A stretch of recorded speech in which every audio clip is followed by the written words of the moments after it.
말씀은 이사야서 53장 2절에서 7절입니다. 그는 주 앞에서 자라나기를 연한 순 같고 마른 땅에서 나온 뿌리 같아서 고운 모양도 없고 풍채도 없은즉 우리가 보기에 흠모할 만한 아름다운 것이 없도다.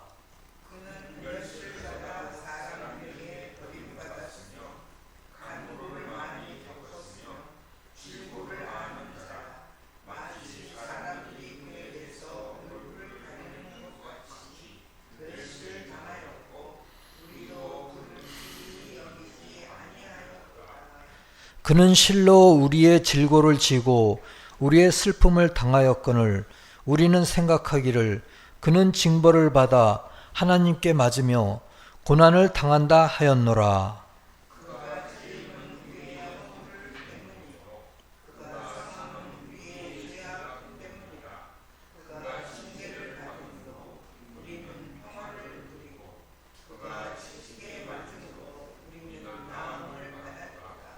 우리는 다 양 같아서 그릇 행하여 각기 제 길로 갔거늘 여호와께서는 우리 모두의 죄악을 그에게 담당시키셨도다.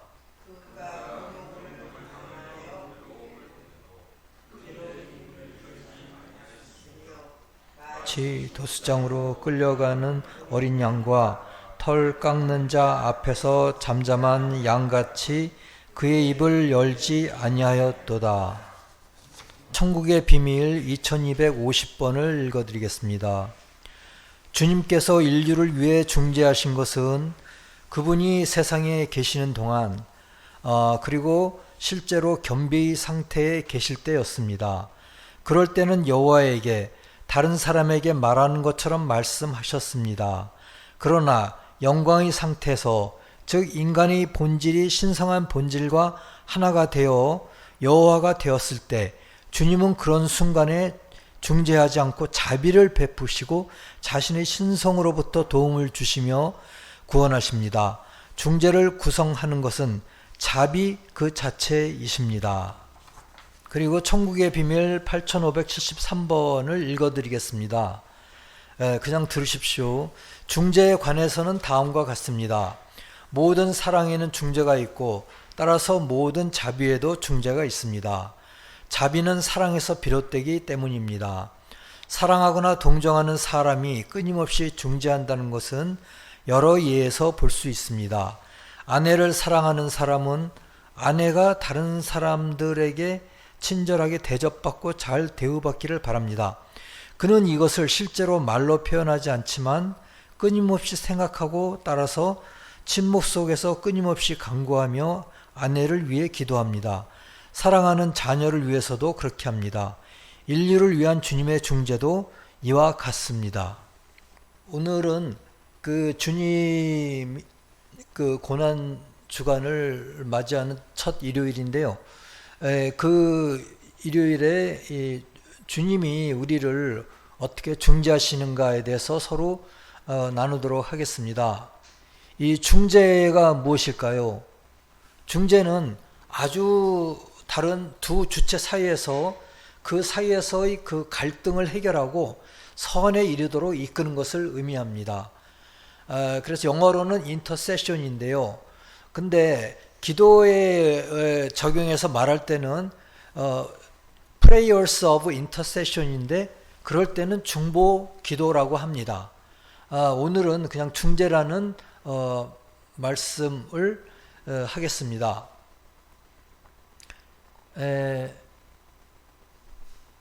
주님의 중재에 관해서는 구약성경 18장과 이사야서 53장에 나오는데요.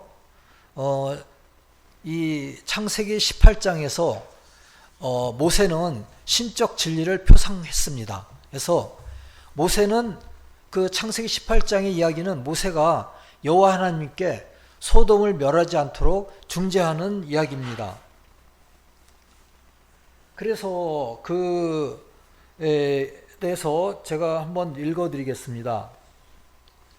아브라함이 가까이 나아가 이르되 주께서 의인을 악인과 함께 멸하려 하시나이까. 그 성 중에 의인 50명이 있을지라도 주께서 그것을 멸하시고 그 50의인을 위하여 용서하지 아니하시리이까. 주께서 이같이 하사 의인을 악인과 함께 죽이심은 부당하오며 의인과 악인을 같이 하심도 부당하나이다. 세상을 심판하시는 이가 정의를 행하실 것이 아니니까. 여호와께서 이르시되 내가 만일 소돔 성읍 가운데 의인 50명을 찾으면 그들을 위하여 온 지역을 용서하리라. 아브라함이 대답하여 이르되 나는 티끌이나 재와 같사오니 감히 주께 아뢰나이다.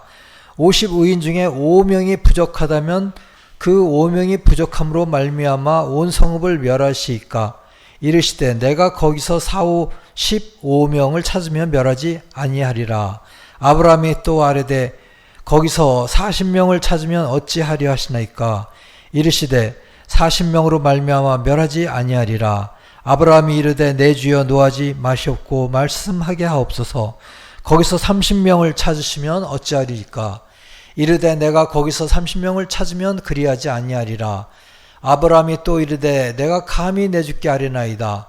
거기서 20명을 찾으면 어찌하시려 하시나이까. 이르시되 내가 20명으로 말미암아 그리하지 아니하리라. 아브라함이 또 이르되 주는 노하지 마옵소서. 내가 이번만 더 아뢰니이다. 거기서 10명을 찾으시면 어찌하려 하시나이까. 이르시되 내가 10명으로 말미암아 멸하지 아니하리라. 여호와께서 아브라함과 말씀을 마치시고 가시니 아브라함도 자기 곳으로 돌아갔더라. 그러니까 이 이야기는 아브라함이 그 소돔에 있는 주민들을 위하여 그 하나님 아버지와 여호와 아버지와 중재하는 장면입니다. 그래서 처음에는 50명의 의인이 있으면은 그 소돔성을 멸하지 않겠다 하셨어요. 그런데 그러다가 그게 45명 쭉 내려가서 10명까지 내려갔어요. 그래서 10명이 의인이 있으면은 소돔성을 멸하지 않겠다까지 이제 대답을 듣고서 이제 갔습니다. 그래서 그런데 어떻게 됐습니까? 그 창세기 19장에 보면은 그 소돔성에서 이제 의인으로서 나온 사람은 딱 3사람이었습니다. 10명이 말도 안 됐죠. 그러니까 롯과 2딸만 나왔어요. 그래서 결국 소돔성은 멸망하고 말았습니다. 그래서 오늘의 이야기를 좀 더 보겠습니다. 그래서 주님의 중재인데요. 그래서 아브라함이 가까이 나아가 이르되 주께서 의인을 악인과 함께 멸하려 하시나이까. 그런데 이것에 대한 그 내적인 의미를 보니까 인류를 향한 사랑으로부터의 주님의 슬픔, 그리고 그분의 중재, 즉 그들이 비록 악하다 해도 선한 어떤 것이 그들에게 남아있을 수도 있지 않겠느냐, 역설하심을 의미한다고 합니다. 그러니까 그 아브라함은 주님의 슬픔을 이야기하는 것이에요. 그러니까 주님을 얘기하는 거죠. 그러니까 주님이 여호와 아버지에게 선한 것이 남아 있지 않겠느냐. 그래도 그 멸하시겠느냐. 이러한 이제 중재를 하신 거예요. 그러니까 주님의 그 중재를 의미하는 것인데 32절에서 내가 10명으로 말미암아 멸하지 아니하리라. 10명만 있어도 나는 소돔과 고모라를 멸하지 않으시겠다 했는데 10명이 전혀 안 됐죠. 그래서 여호와께서 하늘 곧 여호와께로부터 유황과 불을 소돔과 고모라에 비같이 내리셨습니다. 마치 요즘 전쟁 같은데요. 그래서 유황과 불을 소돔과 고모라에 비같이 내리사 멸망하셨습니다. 그리고 또 이제 그 이사야서 53장에도 이 주님의 중재에 관한 게 나와요. 하늘과 땅에 하나님께서 친히 이 땅에 오신 것입니다.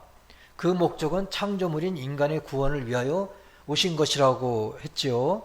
그래서 주님은 40일 금식 후에 시험만 아니고, 그리고 성인이 될 때까지, 그러니까 어렸을 때부터 성인이 될 때까지 매일 지옥과 싸우시고 극복하셨습니다. 그리고 십자가에 맨 마지막에는 십자가의 시험도 극복하시고 지옥의 악을 정복하신 것입니다. 그래서 오늘 이러한 내용으로 우리가 서로 나누고자 합니다. 금방 말씀드린 것처럼 이것은 인류를 향한 사랑으로부터의 주님의 슬픔, 그것이 아브라함이 의미하는 바죠. 그래서 아무리 소돔 사람들이 악하다 해도 선한 어떤 것이 있지 않겠느냐. 그리고 그것을 역설하신, 멸망하게 하지 마옵소서 하고 역설하신 것입니다. 그리고 이제 그러한 말씀이 천국의 비밀 2248항에 나옵니다.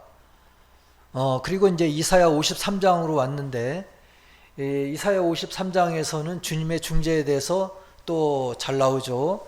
우리의 죄악 때문에 오셨던 주님은 강력하신 하나님이시고 영원부터 계셨던 아버지이시며 평강의 왕이라고 또 이제 나와 있죠. 이사야 다른 장에. 그러나 이 땅에 오셨을 때 사람들은 무시하고 배척했습니다. 그분은 우리 죄악 때문에 상처를 입으셨고 고난을 당하셨어요. 그리고 채찍질도 당하셨죠. 살이 떨어져 나가는 채찍이라고 그러더라고요. 그러한 채찍질로 우리가 치유되었다고 했습니다. 그러니까 자신을 우리를 위해서 내어주신 것입니다. 그리고 이러한 것을 통하여 우리 인류에게 평화를 주시는 바탕을 마련한 것입니다. 우리 인류 전체에게 평화를 줄 수 있는 바탕을 마련한 것입니다. 하늘과 땅의 하나님께서 친히 이 땅에 오신 것입니다. 오로지 그 목적은 창조물인 인간을 구원하기 위해서 오신 것이고요. 그리고 천국의 질서를 회복하고 또 구원하시기 위해서 오신 것입니다. 주님은 어떻게 오셨죠? 어떤 왕국의, 큰 왕국의 왕자로서 화려하게 오신 것도 아니고 아주 소박한 모습으로 오셨습니다. 이사야서 53장 2절에서 그는 주 앞에서 자라나기를 연한 순 같고 마른 땅에서 나온 뿌리 같아서 고운 모양도 없고 풍채도 없은즉 우리가 보기에 흠모할 만한 아름다운 것이 없도다 라고 말씀하신 것과 같습니다. 그러니까 주님은 오실 적에는 아주 소박한 모습으로 오셨죠. 목수의 아들로서 이제 호적으로서 오신 것인데, 근데 부활 승천하신 후에 그 모습은 아주 다르죠. 요한계시록에 나와 있는 그러한 말씀이십니다. 요한계시록에 그 기억나죠? 주님의 아주 찬란한 모습을 우리는 기억을 해야 합니다. 이사야 53장 6절에서는 우리는 다 양 같아서 그릇 행하여 각기 제 길로 갔거늘 여호와께서는 우리 모두의 죄악을 그에게 담당시키셨도다.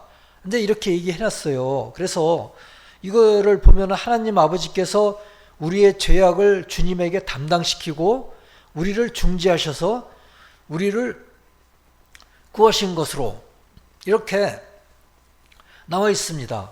그러니까 창세기 18장에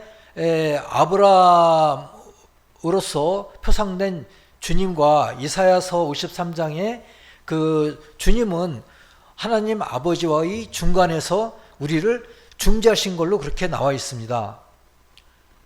그런데 주님이 오셔서 어떻게 하셨죠? 그걸 우리는 생각을 해야 합니다.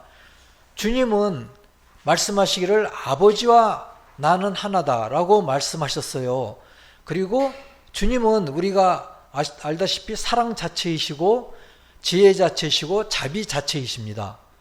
주님은 이 땅에서 자신을 하나님의 아들이라고 부르면서 겸비의 상태, 그러니까 겸손의 상태로 있으셨죠. 그러니까 자기를 아주 낮게 이렇게 말씀하시면서 그러한 상태에서 겟세마네 동산에서 하나님 아버지에게 땀이 피가 되도록 기도를 하신 것입니다. 이러한 상태가 주님의 겸비의 상태, 겸손의 상태, 자기 자신을 낮추는 상태입니다. 아무튼 지금은 겸비의 상태라는 용어를 쓰겠습니다. 그러나 나와 아버지는 하나이니라. 나는 아버지 안에 있고 아버지는 내 안에 있다라고 말씀하시면서 하나님 아버지와 하나 되신 신성의 상태로도 계셨습니다.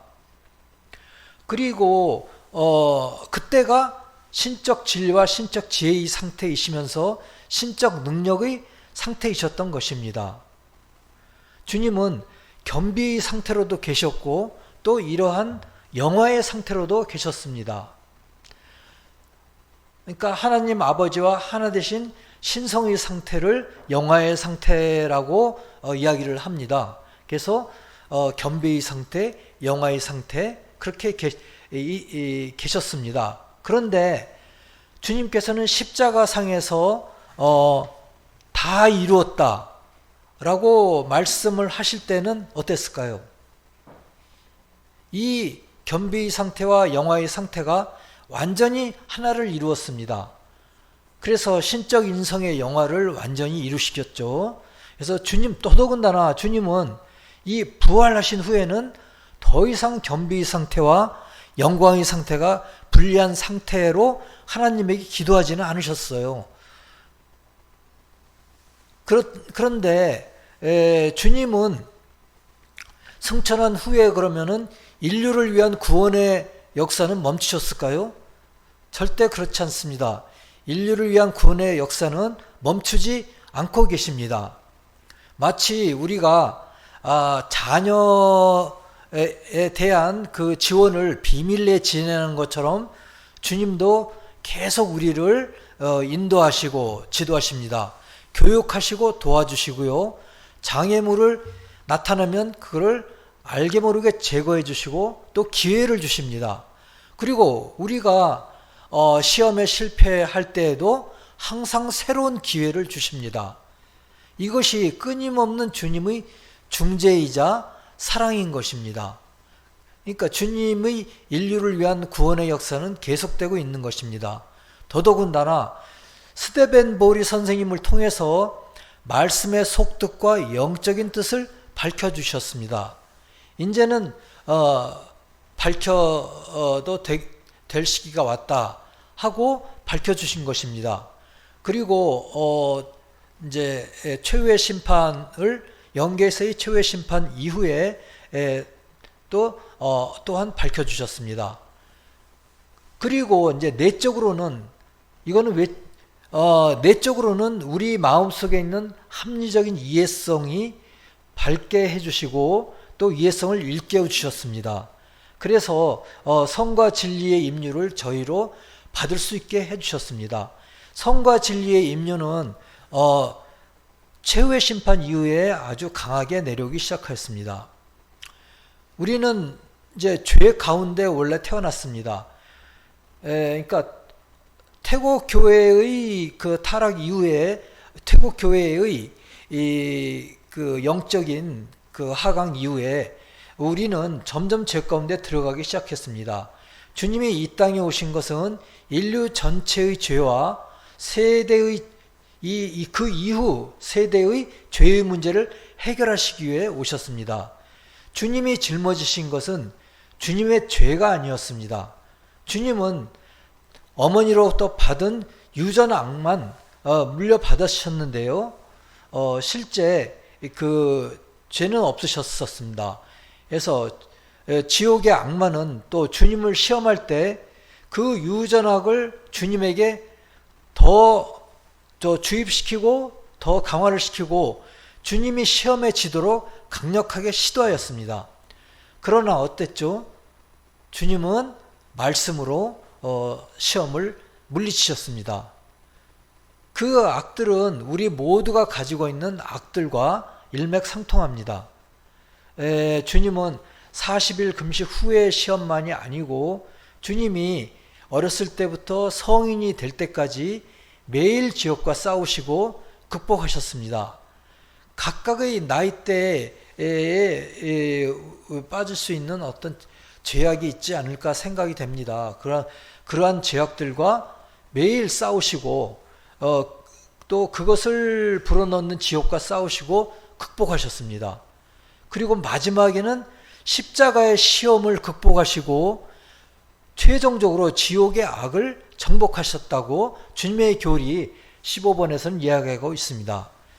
그래서 우리는 모든 악과 싸울 수 있고 극복할 수 있게 된 것입니다.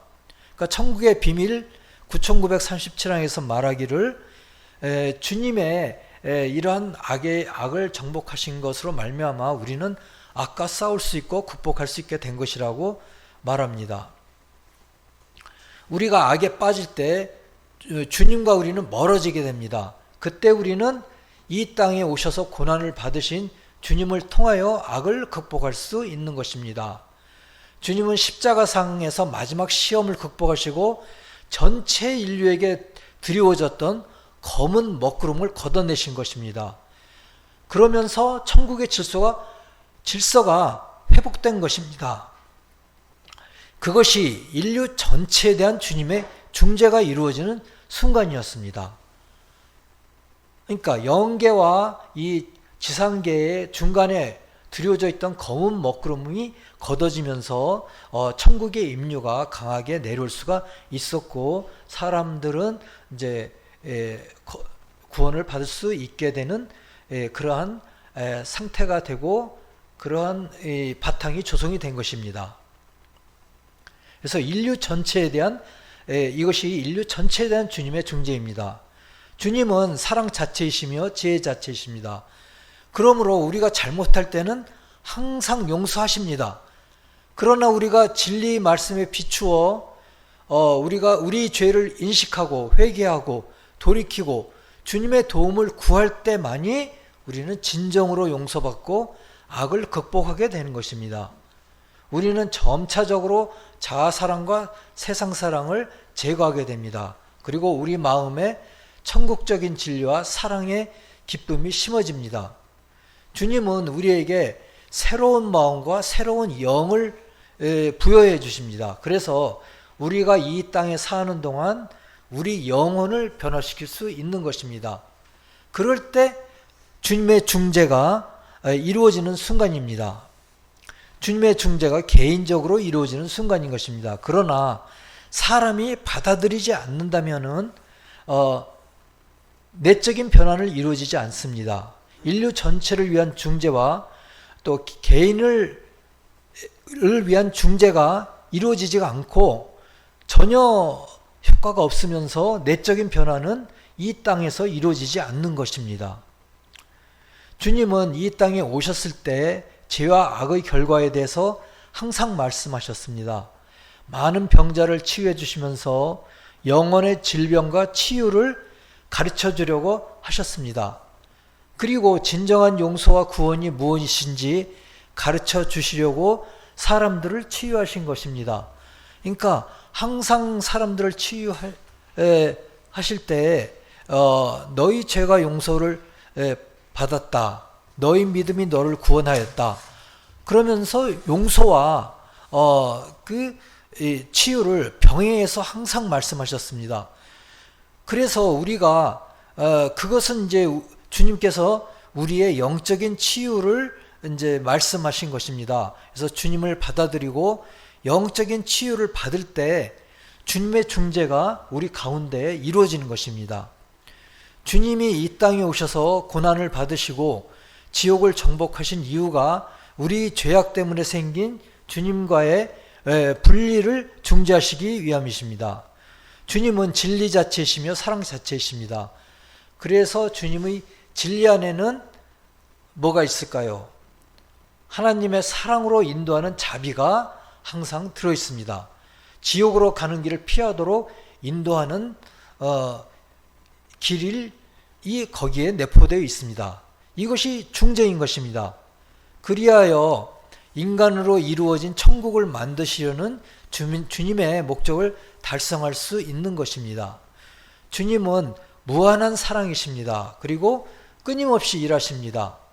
그리고 무한하신 진리는 끊임없이 우리는 끊임없이 그릇 행하여 제 갈 길로 가고 있죠. 그러한 우리를 주님의 무한하신 진리는 우리를 중재하십니다. 그리고 그 안에 내포된 무한한 사랑과 무한한 자비는 우리를 중재하시고 인도하십니다. 그것이 가능하도록 하시기 위해서 주님은 십자가를 지신 것입니다.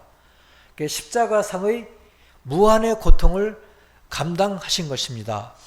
그럼으로써 이 최후의 그 시험을, 가장 큰 시험을 극복하시면서 신적 인성을 영화하신 것입니다.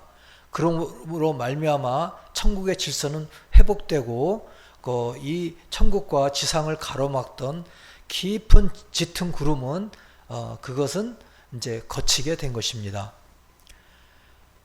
그래서 요한복음 17장 11절에서는 주님은 말씀하셨습니다. 나는 세상에 더 있지 아니하오나 그들은 세상에 있사옵고 나는 아버지께로 가옵나니 거룩하신 아버지여 내게 주신 아버지의 이름으로 그들을 보존하사 우리와 같이 그들도 하나가 되게 하옵소서. 아멘.